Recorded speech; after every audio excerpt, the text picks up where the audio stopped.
Bueno, muy bien. Como esta es una jornada de geografía, yo pensé un poquito esta propuesta como un camino, un método, dirían los griegos, ¿no? La palabra método quiere decir camino de abordaje a las ciencias sociales. Y porque el espacio y el tiempo son conceptos estructurantes para la existencia humana.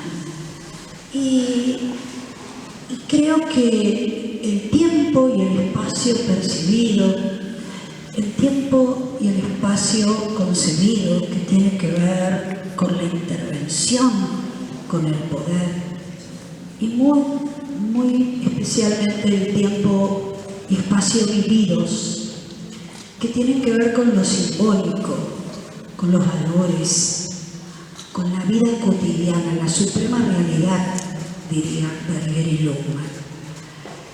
En este espacio vivido se construyen las identidades y a partir entonces de la espacialidad, de la socialidad y de la historicidad que implica un abordaje trialéctico, propongo de alguna manera hacer también un abordaje complejo a través de la perspectiva de género, que tiene que ver con las relaciones entre varones y mujeres, pero también con la construcción cultural de representaciones que dan lugar a estas categorías sociales que solemos escuchar como masculinidad y feminidad.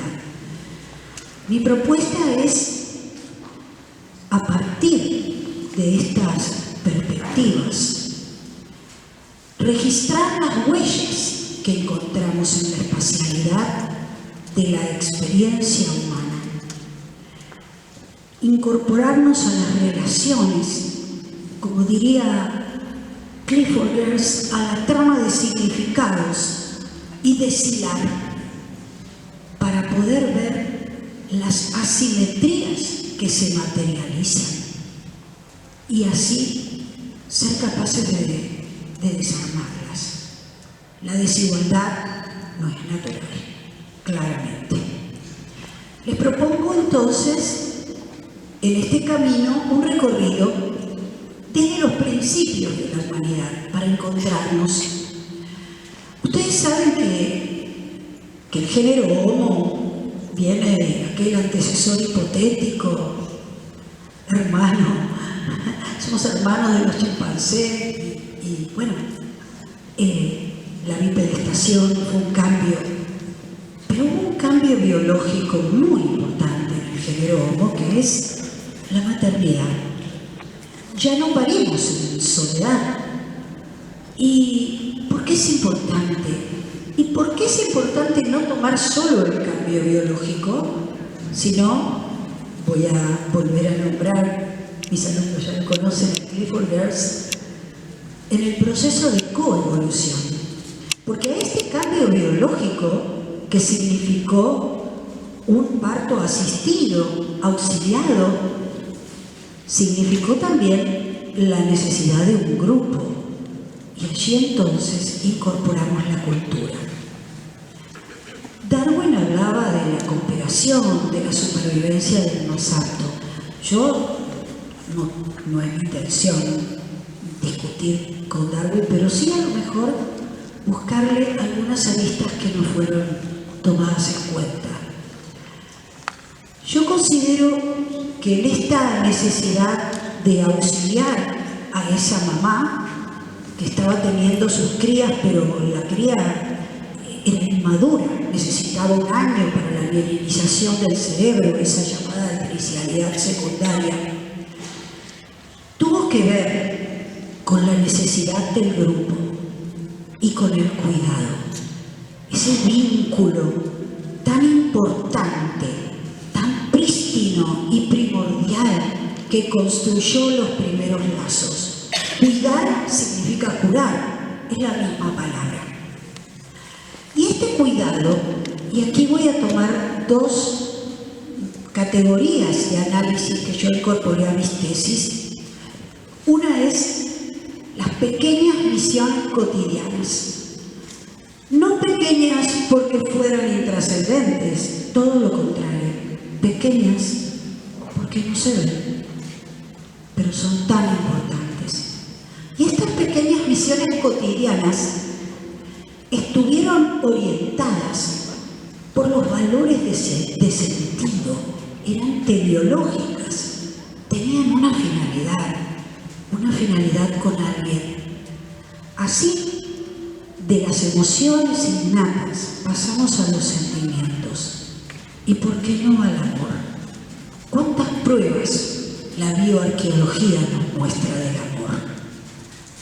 No solo en este Homo habilis, sino vamos a pasar al Homo erectus, que es el que decide migrar. Y aquí yo les voy a proponer un poquito de imaginación. Al varón le vamos a poner Andrés, que quiere decir lo mismo en griego. Y a la mujer le vamos a poner Inés. Y vamos a llamarle varones y mujeres, porque ya tienen gran parte de nuestra humanidad. Probablemente se hayan encontrado, se hayan tomado de las manos, como dice Erich Fromm, para vencer a la separatidad y comenzaron a caminar juntos. Y ustedes saben que en Turkana hay una mujer que tuvo hipervitaminosis A, que es una enfermedad por comer hígado crudo. Es una enfermedad que ataca los huesos, terrible, tienen fiebre, no pueden caminar. Y estamos hablando de una sociedad nómade. Seguramente Andrés no se quiso quedar sin ella y se curó. Lo mismo cuando pasaron a Demanis, en Georgia.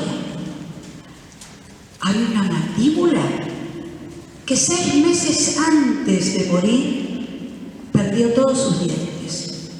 Alguien le masticó la comida. Y eso no es biológico. Es amor. Tiene que ver con las pequeñas misiones cotidianas del cuidado y el valor de sentido de esa persona, de ese ser. Pasamos entonces rápido a los preneandertales. Benjamina en la cima de los huesos, una niña con una enfermedad muy rara, se suturó el cráneo y no podía tampoco caminar, tal vez también tendría dificultades cognitivas. Vivió 12 años. Algún autor que leí decía que era el amor fosilizado. Y bueno, así fuimos pasando con los neandertales y el viejo de Chapelle-Aussin. Me dirán, bueno, ¿no? Los que dicen, bueno, cuidaban a los viejos porque les decían por dónde tenían que caminar. ¿Por qué no podemos pensar que lo cuidaban porque había sido bueno? Porque lo querían. Porque no querían que se fueran, porque al mismo viejo lo enterraron. Después siguieron otras especies cuyos rastros llevamos nosotros en nuestros genes. No solo un 2% de neandertales, hay genes de denisovanos en muchos pueblos y hay genes de unas especies que aparecen como fantasmas, no sabemos qué son, pero están con nosotros. Nos enriquecieron con la innovación, con la creatividad, con ayudarnos a ser humanos.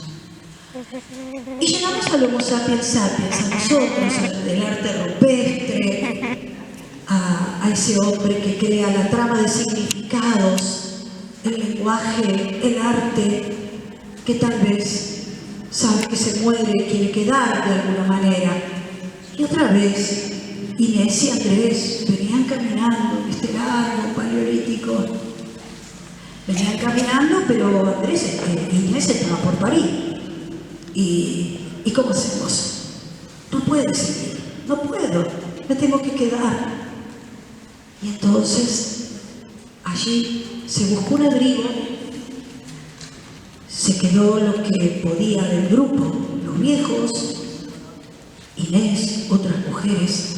¿Y saben quién?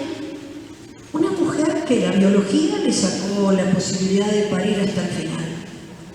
Y luego de la menopausia fue la abuela, la que masticó seguramente las fibras con miel para que mientras Inés se ocupaba de parir, los otros bebés tuvieran posibilidad de comer. Y allí se quedaron, con las pequeñas misiones cotidianas, con el cuidado, con curar y cuidar con los viejos, que a lo mejor le explicaron a Andrés por dónde ir a cazar. Porque resulta, y acá vamos con los espacios, que ese espacio percibido Andrés no lo conoce, porque es una sociedad ágrafa, que como decía Harari, fuimos imparables porque tuvimos cooperación y contamos historia. Pero ¿sabes qué, Yuval? Creo que además fuimos imparables porque había gente que se quedaba en el abrigo cuidando y llamando. Y entonces Andrés se va a casar con otros jóvenes. Se va a buscar estos espacios que no conoce, las fuentes de agua que le dijeron que había, pero tiene miedo, es lógico. Pero se siente fuerte, valeroso, y se va. Y encuentra muchos desafíos que trata de vencer. Algunos no volverán. Tal vez se encuentra a otra, Inés, pero igual vuelve. Yo quiero que ustedes hagan un esfuerzo de imaginación cuando vuelve Andrés. Se sientan todos alrededor del fuego. Andrés viene con las piezas de caza para repartir, porque así ocurre hoy todavía en sociedades de cazadores-recolectores. Se sientan para escuchar la historia de Andrés. Andrés aparece como fuerte, valiente, importante. Andrés venció los peligros. Es un varón, Andrés. ¿Inés dónde está? Y ahí en un rinconcito, con el bebé chiquitito, dándole de mamar. Es tan chiquito eso. Es tan débil. Solo sostuvo la vida. Nada más que eso. Imagínense esa realidad replicada a través de los milenios, normalizada. ¿Cómo se construye simbólicamente el prestigio? El varón es fuerte, aguerrido, valiente. La mujer no, la mujer es débil, pasiva, ahí está.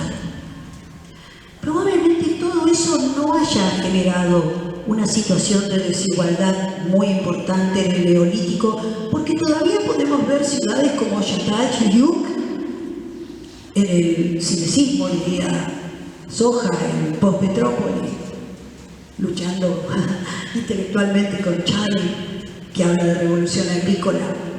Esa ciudad que tiene el primer mural, la primera pintura que muestra un paisaje urbano, con un espacio percibido, allí se ve el volcán, un espacio vivido, un espacio concebido, que es la ciudad, la intervención, y un espacio vivido donde hay mujeres, santuarios, pequeñas piezas que hablan de la fertilidad, de la vida que sigue siendo importante. También en el norte de Mesopotamia vemos una sociedad bastante igualitaria a través de las casas que se ven. Pero lo bueno no dura siempre. Ya en el sur de Mesopotamia, si miramos la espacialidad, la socialidad y la historicidad, hay 3 ciudades claves: Ubaid, Eridu y Uruk. Esta última la recordaremos por Gilgamesh, que todavía nos hablaba del valor de la amistad, de la búsqueda de la inmortalidad. Allí aparece el Estado y aparece la familia patriarcal, claramente definidas. ¿Qué es el Estado? Diría Trilliot, el Estado se ve en las prácticas y en sus efectos. Diría Abrams, es la máscara que previene la política. ¿Qué pasó con el poder? El poder fue modelando y controlando la vida cotidiana y las prácticas espaciales, hasta que se fue tornando cada vez más concentrado, centralizado y dominado por varones. Y entonces, ¿la espacialidad qué es? Bueno, es un templo y un espacio y un palacio. ¿Y la socialidad? Una nobleza que tiene propiedad junto con el rey, que primero fue electivo, después primero fue hereditario, después fue electivo y finalmente era un sacerdote, hay que legitimar. Y todo esto planteó entonces una sociedad jerarquizada, segmentada, con esclavos, que hace espejo en la casa. La escritura la van a tener los varones, muy pocas mujeres van a poder acceder, muy pocas. Tenemos casos, pero muy pocas. El varón va a ser el que va a tener el espacio público y la mujer va a quedar anclada en el hogar. Es necesario que la familia sea patriarcal para que la sociedad se jerarquice claramente. Así van a ser las sociedades de allí en adelante, de los pueblos que quieran, de los indoeuropeos, de los semitas.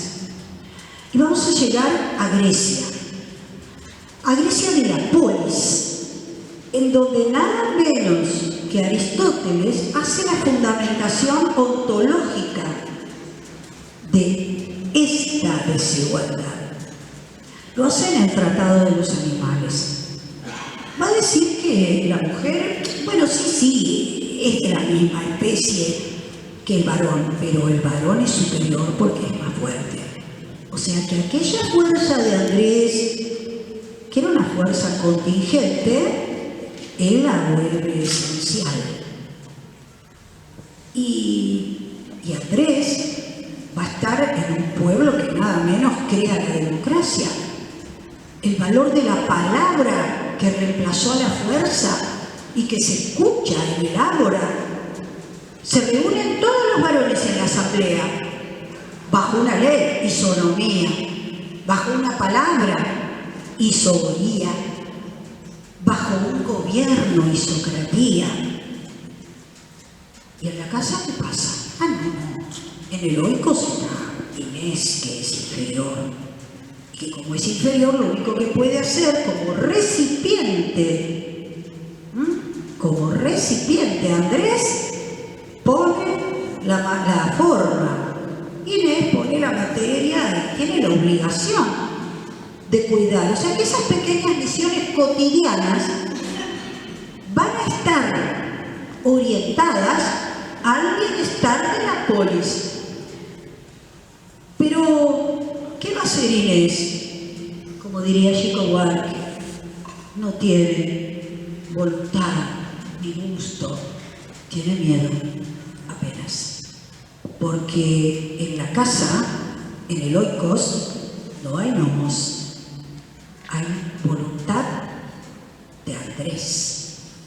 Por eso en la grosera existe el valor de la voluntad, no de la ley.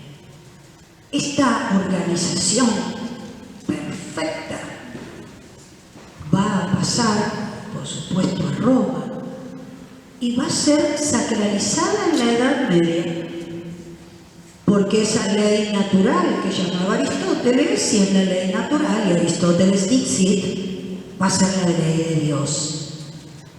¿Y quién discute a Dios? En la modernidad se va a cuestionar el saber antiguo, no tanto, ¿no es cierto? Esto lo vamos a mantener. Y en la ilustración, vamos con los derechos del hombre y del ciudadano, hombre y ciudadano. Pero Lady Wollstonecraft, Olimpia de Gors, D'Alembert, Condorcet, van describiendo otra realidad, no importa. Siempre hay una guillotina a mano. Pero las resistencias existen. Yo trabajé las resistencias, solo que no se ven. Porque como yo le digo a mis alumnos, una cosa es lo que pasó y otra cosa es lo que se dice que pasó. Y entonces ya las sufragistas van a pedir sufragio y lo van a obtener.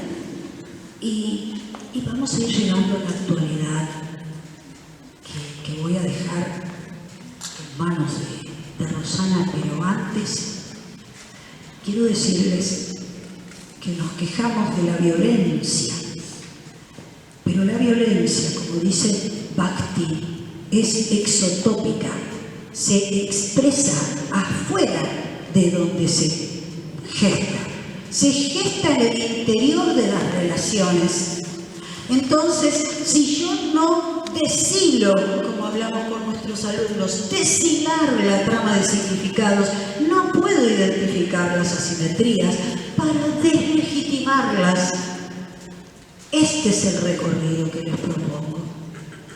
Y quiero terminar este camino con un cuento de Borges, que es el Aleph o Aleph, la primera letra del alfabeto hebreo, si ustedes quieren fenicio, protocananeo.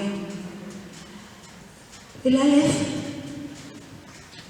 es un punto que está en el sótano de un amigo, una esfera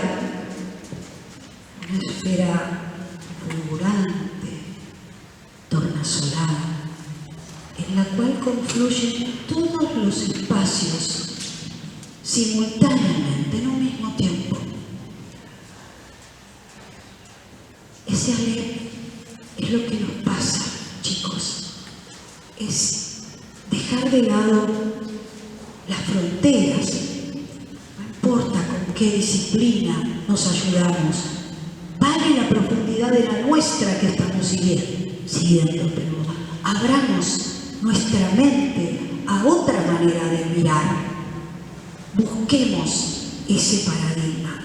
Miren, chicos, yo recuerdo cuando estaba en la facultad, conseguí un par de anteojos para baja visión, porque yo en realidad lamentablemente burlé a la biología, porque me sostuvieron a mí, a mis ancestros, con la cultura, con el cuidado y con el amor. Por eso Darwin no es el más apto, a lo mejor es el más bueno. Y entonces me dieron un par de anteojos que unían un cristal telescópico y otro microscópico.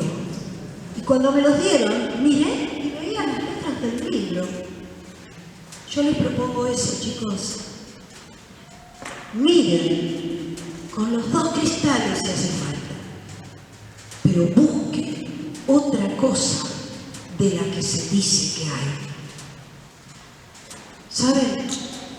Nosotros también tenemos un Aleph que no está en el sótano. El Aleph nuestro es luminoso, es joven, está en el aula con ustedes, con todos nuestros alumnos. Allí está nuestro Aleph. Bueno, atrevámonos a mirar distinto. Y como me dijo un alumno que yo recuerdo siempre en la docencia, responsable, comprometido y fundamentalmente excelente. Nada más, chicos.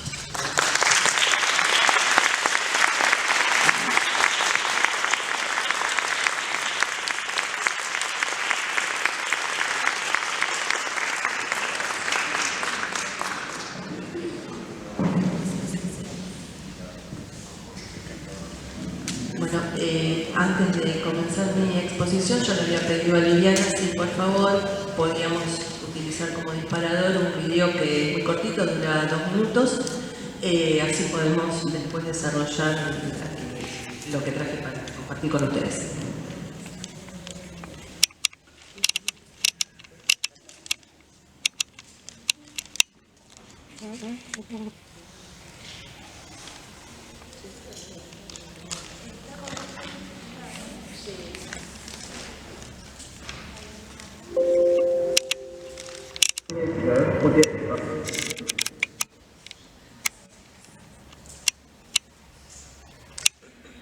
Morning, Fire. Just want to do a little video, comparison for what people thought were acceptable 10 years ago, or did, and that they do today, all because of gender ideology. So let's start. 10 years ago, 2013, did you think it was acceptable and necessary to cut the breasts of a 13-year-old girl in the name of sexist stereotypes? Probably not. 10 years ago, did you think it was totally acceptable and necessary to inject children with puberty blockers, which are irreversible, and wrong-sex hormones, which cause a huge amount of permanent damage? Did you think that was acceptable 10 years ago? No, probably not. 10 years ago, did you think it was acceptable for a full-grown man to walk into a female changing room and get his penis out in front of a little girl? Probably not. Did you think 10 years ago that little girl was in the wrong if she looked and felt upset? Probably not. 10 years ago, did you think it was socially acceptable for a man to use a baby to get his sexual pleasure off? By that I mean a man using a baby to suck on his nipples and suck out a man plus from his nipples. Did you think that was acceptable 10 years ago? Probably not. 10 years ago, do you think it was acceptable for men to be in women's sports such as contact sports? Did you think it was acceptable for a man to fracture 2 women's skulls and boast about it in the name of sport? Probably not, but you do now. 10 years ago, did you think it was socially acceptable to tell lesbians to suck a penis because they're bigots if they say no to a lesbian? Do you think that was acceptable 10 years ago? Probably not. 10 years ago, do you think it was acceptable to tell gay men to fuck mangana? Probably not. 10 years ago, do you think it was normal, or would you have ever called a man a mother? Probably not. 10 years ago, would you ever have thought of calling your mother, your wife, your sister, your auntie, your grandmother, your friend, a menstruator, a bleeder, a womb haver, a cervix haver, what else is there? A gestator, cis? Probably not. 10 years ago, would you thought it was normal for men dressed as women, half-naked women, such as stereotypes of women, going into nurseries and preschools, right? Preschool, that's 3-5-year-olds, and dancing and shaking their what-whats to them. Would you have thought that was totally normal 10 years ago? No, but you do now. And you know why? Gender ideology. So think about that for a second. Think about how that has worked for the last 10 years.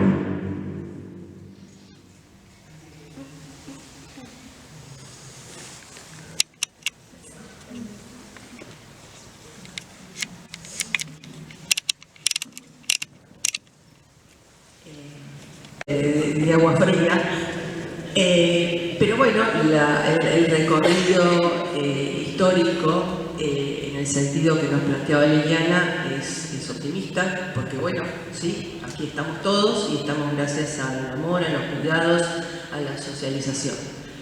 Pero cuando ponemos esos anteojitos para ver más de cerca y más en lo que nos está ocurriendo aquí y ahora,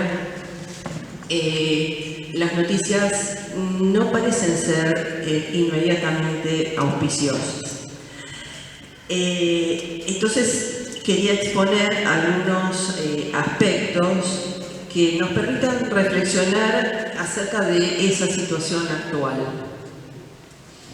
Hoy en día el feminismo enfrenta peligros que se van desplegando aceleradamente y con mayor intensidad, tanto en nuestro país como en el resto del mundo. Bueno, ese video es de una feminista inglesa. Y ese logo que ustedes se alcanzaron a ver, arriba decía contra el borrado de las mujeres. En este sentido, seguramente escucharon esta expresión de el borrado de las mujeres o vieron por allí la sigla TERF. Ella al comienzo del video dice hola acá desde la TERF Adran, y tal vez se preguntaron qué significa eso, y cuáles son sus implicancias, por qué se repite tanto por las redes sociales, en las charlas. Y acá estamos en el ámbito de un profesorado, ¿sí? Un ámbito docente o futuros docentes. Y con esta exposición lo que quiero es reivindicar dos elementos claves en nuestra tarea. Por un lado, el valor de la ciencia. Y por otro lado, el reconocimiento de que la acción docente es una acción política.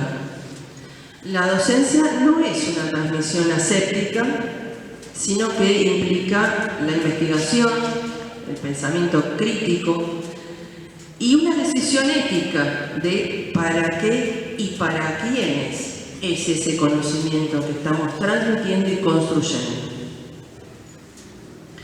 Por lo tanto, los presupuestos de los cuales voy a partir son científicos, no son ni imaginarios ni subjetivos. La especie humana se caracteriza por el dimorfismo sexual. Y ese dimorfismo es fundamental para la reproducción biológica de la especie. Más de uno que efectivamente no fue cooptado por la ideología ambiente está diciendo, bueno, tal vez decime algo que no sé. Sería muy saludable si muchos de ustedes pudieran pensar en ese sentido. No hay ningún tercer o cuarto o quinto sexo. El sexo no es variable y el sexo no se asigna, sino que se observa y se consigna, o sea que se registra. Por lo tanto, para la comprensión de la realidad, que es el primer paso para la construcción del conocimiento, tenemos que partir de este campo del que nos estamos ocupando, del sexo anatómico y observable. Dicho esto, la importancia en la sociedad de reconocer el dimorfismo, porque ustedes pueden pensar, bueno, ¿y qué importancia tiene? Estoy pensando que es fundamental lo que estaba desarrollando en términos históricos Liliana en este sentido. Conocer ese dimorfismo es clave porque los sexos no solamente tienen diferencias físicas y tienen distintas funciones reproductivas, sino que fundamentalmente es importante conocer y no negar esta diferencia porque los sexos no son simétricos socialmente. Uno es distinto del otro, pero además es, en la realidad social, inferior al otro. Uno es estadísticamente menos peligroso que el otro, menos violento. No podemos afirmar que no saber si estamos frente a un hombre o a una mujer no tiene para nosotros ninguna importancia, que no es relevante conocer eso. Digo, a cualquiera de ustedes, si de noche anda solo varón por la calle y escucha que lo siguen, lo escucha pasos, escucha que viene alguien, le resulta indiferente si es una mujer o si es un varón esa persona. En todo caso tendrá miedo de que lo roben, de que le peguen un palazo, de que le saquen el celular, de que lo acuchillen. Pero si es una mujer la que va sola por la calle, además de tener miedo de que lo acuchillen, le roben, le saquen el celular o le peguen un palazo, también tendrá miedo de que la violen, de que la secuestren. Es importante conocer esa diferencia. Insisto entonces con que distinguir a un hombre o a una mujer es un procedimiento científico no arbitrario. Reconocer la existencia de esa diferencia es importante porque tiene implicancia en todos los ámbitos sociales. Yo les di un solo ejemplo cotidiano, ¿sí? Habitual, pero tiene implicancias en la educación, en el campo de los deportes, en el desempeño laboral, en la salud, en la orientación sexual. Esa diferencia social jerárquica entre los sexos se ha dado de llamar, tiene un nombre, le pusieron un nombre que es el de género. El género es esa diferencia, ¿sí? Esa asimetría.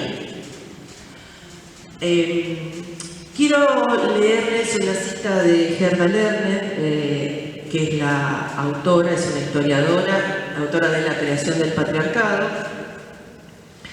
donde define muy claramente ambos conceptos, el de sexo y el de género. Lerner dice: los atributos sexuales son una realidad biológica, pero el género es un producto del proceso histórico. El hecho de que las mujeres tengan hijos responde al sexo. Que las mujeres los críen se debe al género. Una construcción cultural. El género ha sido el principal responsable de que se asignara un determinado lugar a las mujeres en la sociedad. Fin de la cita de Lerner. El género es entonces la tarea asignada socialmente que está repleta de estereotipos, diríamos hoy, ¿sí? Y que sostiene la jerarquía entre los sexos. Los y las docentes sabemos decir y tenemos que decir esta verdad en las aulas. Debemos señalar que nacer niña o nacer niño no nos determina en absoluto. Y que la abolición del género, o sea, de estos estereotipos sexistas, y no la multiplicación de géneros, será lo que nos hará libres. El género es opresivo para la mitad de la humanidad. No es una forma de rebeldía, una identidad. Las mujeres no nos identificamos con el género. Es como si pretendiéramos que los esclavos se identifican y se sienten felices con su propia situación de esclavitud. Es ridículo este planteo. El género no es una elección, ni para las mujeres, ni para los hombres. El género se enseña y el género se aprende. De allí la importancia de la tarea docente, porque los docentes y las docentes transmitimos esta opresión. En este espacio que estamos compartiendo es crucial que pensemos cómo la educación está implicada en estos procesos sociales. Estos procesos por los cuales las mujeres hemos dejado de ser una realidad biopsicosocial, ¿sí? Biológica, psicológica y social, y pasamos a ser definidas como un sentimiento, ¿sí? Ser mujer es un sentimiento, me siento mujer, me identifico con ser mujer, una identidad o simplemente un estereotipo. Hemos pasado a ser eso las mujeres. Cuando pretendemos rastrear la definición de mujer, en lugar de encontrar la definición adecuada de esa realidad biopsicosocial con estas características que mencionaba recién, encontramos usar maquillaje, tacos altos. Por eso digo, reproducimos los estereotipos. ¿Cómo puede ser que los y las docentes hayamos vuelto a enseñar que los estereotipos sexistas son los que definen el sexo de las personas? ¿Cómo puede ser? Es un atentado contra la ciencia y por lo tanto tergiversa completamente nuestra tarea. Es una forma de consolidar el machismo que sostiene que existen comportamientos, ropas, expectativas reservadas a hombres y a mujeres. O sea, de género.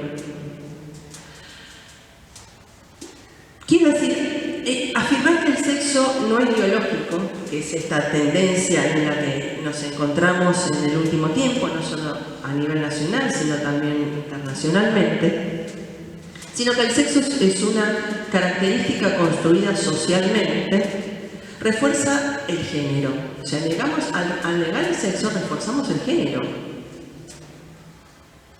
En tanto herramienta cultural que justifica la desigualdad estructural entre hombres y mujeres, porque es lo único que nos queda.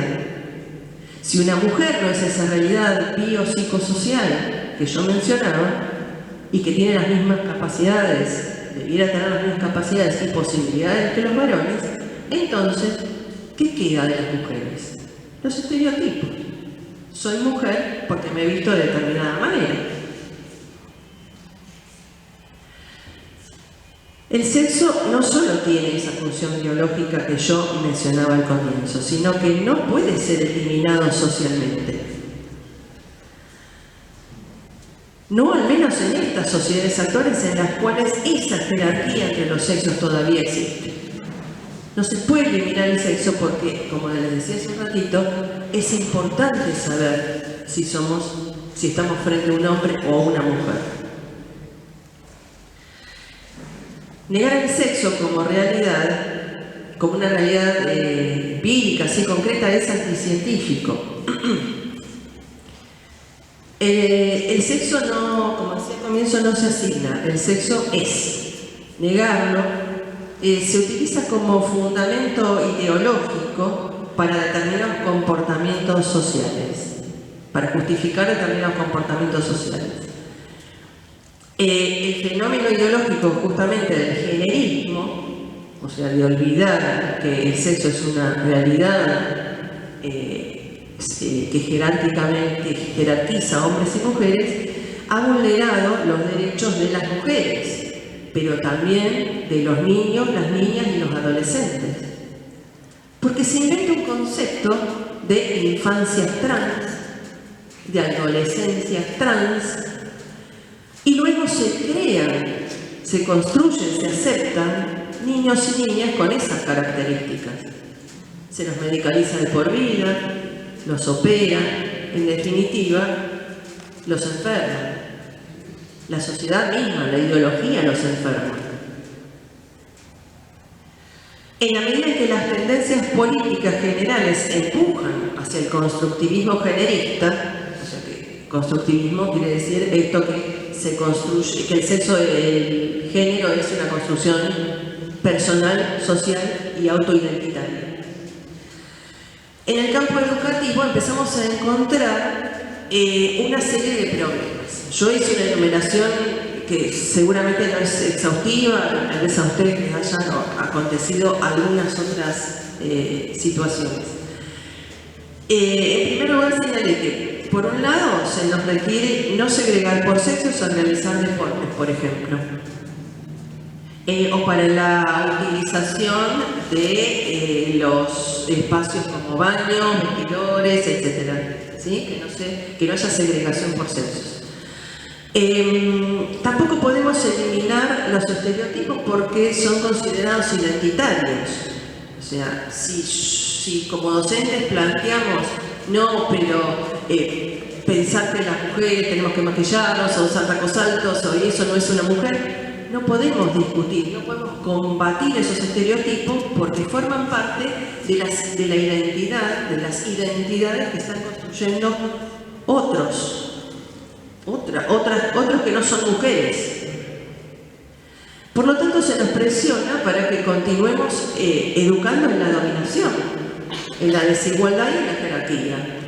O sea, y acá viene la frase que ya estamos hartos y hartas de escuchar por todos lados, con perspectiva de género. Y también puse que como consecuencia de esto, las niñas y los jóvenes resultan los más perjudicadas. Las niñas y las adolescentes son las más perjudicadas, ¿sí?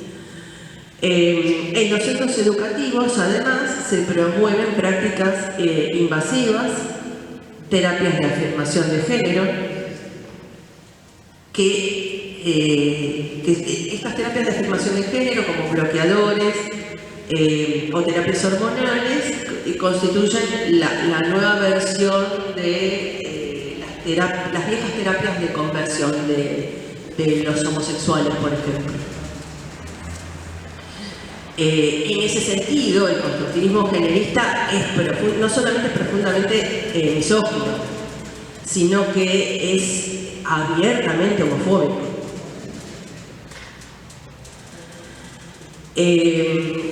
Bueno, en este contexto que yo mencionaba recién, por señalar algunas de las presiones que tenemos los docentes cuando estamos dando clase, el desafío que tenemos es yo tomé una palabra que es un concepto que es el de la coeducación.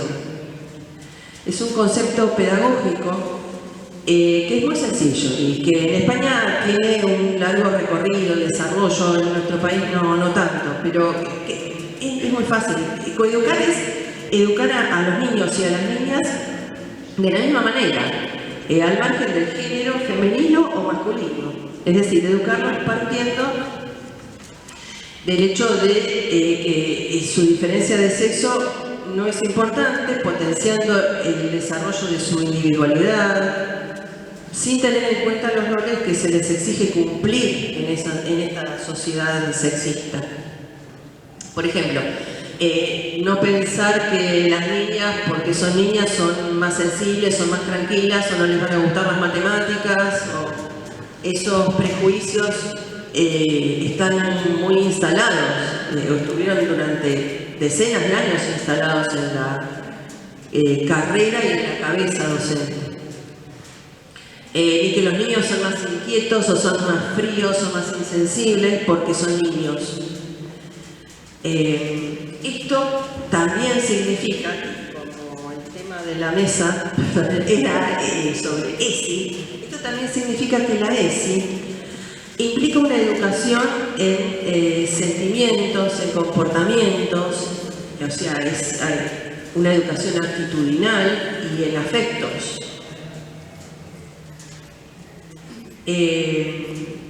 Voy a enumerar solamente algunos elementos que se me ocurre que podríamos incorporar en este camino hacia la coeducación. Uno podría ser la reformulación de la currícula oficial con contenidos que coloquen a las mujeres en su lugar histórico correspondiente. Tomaba esta frase que decía Liliana de, bueno, una cosa es que se cuenta y otra cosa es cómo sucedieron los hechos en la realidad. Vale decir, recuperar la historia de las mujeres, ¿sí? Un segundo elemento podría ser incorporar a la currícula el abolicionismo de la prostitución, de la explotación reproductiva y, como decía hace un ratito, la educación en sentimientos en emociones igualitarias. Por ejemplo, el desarrollo del cuidado, la empatía, así como también el desarrollo de la asertividad, de cuidado y la empatía, que habitualmente no se enseña a los varones, y el desarrollo de la asertividad, la autoestima, la capacidad de liderazgo, que habitualmente no se enseña a las nenas. Las comunidades educativas, los institutos de formación, los docentes, no podemos ser cómplices del daño y la desatención en el que está nuestro alumnado. Sin embargo, estamos conscientes de que cualquier forma de coeducación, como yo señalaba recién, es considerada hoy por hoy transfobia. Esa debe ser otra palabra que deben haber escuchado por allí. Las estadísticas segregadas por sexo, transfobia. Las cuotas de representación para las mujeres, transfobia. Los talleres sobre menstruación, violencia contra las mujeres, transfobia. Las competiciones escolares segregadas por sexo, transfobia. El lenguaje no sexista, transfobia. Estudiar el legado cultural de las mujeres o los referentes femeninos, lo mismo. En fin, todo es transfobia. O delito de odio, tal vez lo hayan visto también así. Y este es el ambiente que conspira contra nuestra tarea docente. Por último, quiero señalar que estamos viviendo en un contexto político y económico muy peligroso para las mujeres obreras. Cuando sumamos educación en roles sexistas, que es la propuesta en la que se nos impone a los docentes que enseñemos a nuestros alumnos, y este contexto económico y político, la desocupación, la indigencia, la salida, la falsa salida que es la sociedad capitalista y nuestra sociedad aquí, en nuestro país también les ofrece a las mujeres, es la prostitución. En la prostitución se reconoce muy fácil y rápidamente la diferencia entre varones y mujeres.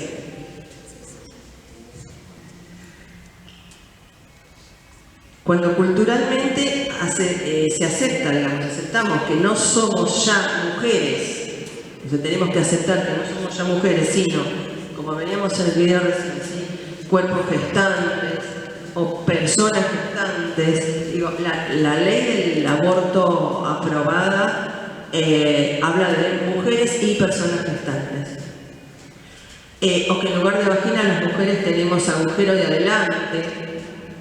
Tenemos el terreno abonado para que la clase dominante haga valer su poder en el mercado de la explotación reproductiva. La venta de óvulos, los vientres de alquiler, crisis mediante, ajuste mediante, miseria mediante, van a estar a la orden del día. Deben haber leído largo y tendido acerca de la situación en Ucrania, por ejemplo, de las granjas, ¿sí? En Ucrania y en la India. Digo, no estamos muy lejos de eso.